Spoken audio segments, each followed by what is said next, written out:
Morning all of you. पिछली कक्षा में हमने रसखान पदावली के अंतर्गत 2 पद जो है लिखा के हो चुके थे हमारे। अब हम आज तीसरा जो पद है उसको आपको लिखवाने जा रहे हैं।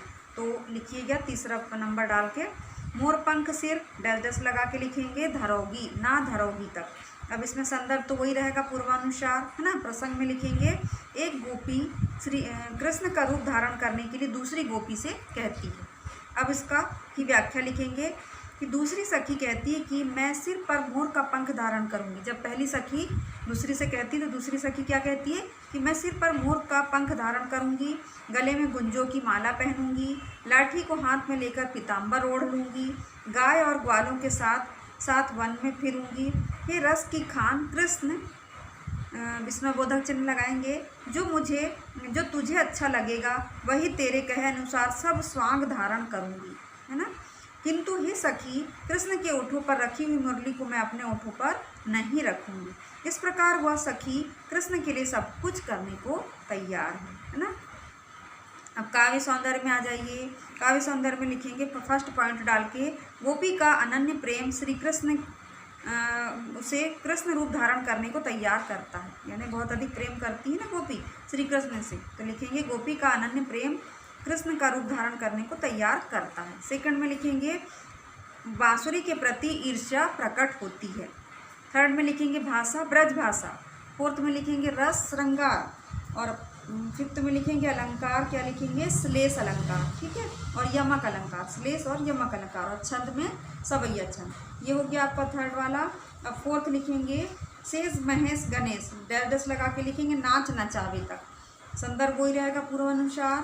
प्रसंग में लिखेंगे जिन कृष्ण को अनादि व अनंत कहकर कोई उनकी पार नहीं पा सकता, उन्हें अहिर की बालिकाएं जरा सी छाछ के लिए परेशान करती है ना। आंसर लिखेंगे, इसका व्याख्या लिखेंगे।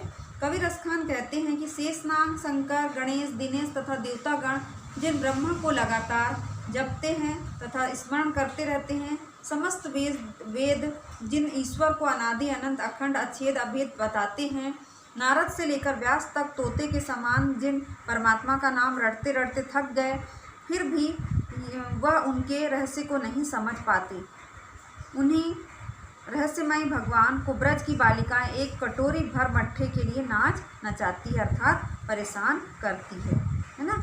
अब ये हो गया। अब काव्य सौंदर्य में लिखेंगे फर्स्ट वाले में ब्रज बालाएं बहुत भाग्यवान हैं। सेकंड में लिखेंगे भाषा ब्रज भाषा।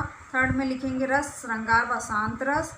और फोर्थ में लिखेंगे अलंकार अनुप्रास, है ना। अब आ जाते हैं अपन पांचवे की ओर। इसमें लिखेंगे धूरी भरे, डैश लगा के लिखे माखन रोटी। प्रसंग में लिखेंगे प्रस्तुत छंद में कृष्ण के बाल सौंदर्य की प्रशंसा करते हुए कौवे को भाग्यशाली बताया गया है। व्याख्या में लिखेंगे धूल से भरा हुआ बालकृष्ण का शरीर अति सुंदर दिखाई दे रहा है, वैसे ही सिर पर सुंदर चोटी बनी है। कृष्ण खाते हुए आंगन में डोल रहे हैं। कृष्ण के पैरों में पायल बज रही है तथा वह पीले रंग की कछनी पहने हुए हैं, यानी धोती, है ना। कवि रसखान कहते हैं कि कृष्ण के उस बाल रूप को देखकर वे कामदेव की करोड़ों कलाओं को न्यौछावर कर देते हैं। उसी क्षण कौवा आकर बाला कृष्ण के हाथ से माखन रोटी लेकर चले जाता है। इस पर कवि रसखान कहते हैं कि कौवा बड़ा ही भाग्यवान है जो उसे कृष्ण का जूठा खाने को मिल रहा है। अब अपन काव्य सौंदर्य लिखेंगे।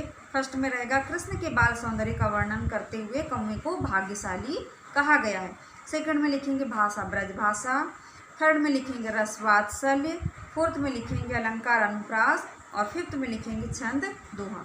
तो बच्चों, आपके आज ये 3 पद हो चुके हैं और हम फोटो खींचकर भी भेज देंगे। कल की हमने नहीं भेजी थी, वो भी हम भेज देंगे। अब हम कल से लघु उत्तरीय प्रश्न लिखना शुरू करेंगे। तो आज की कक्षा यहीं समाप्त होती है। धन्यवाद बच्चों।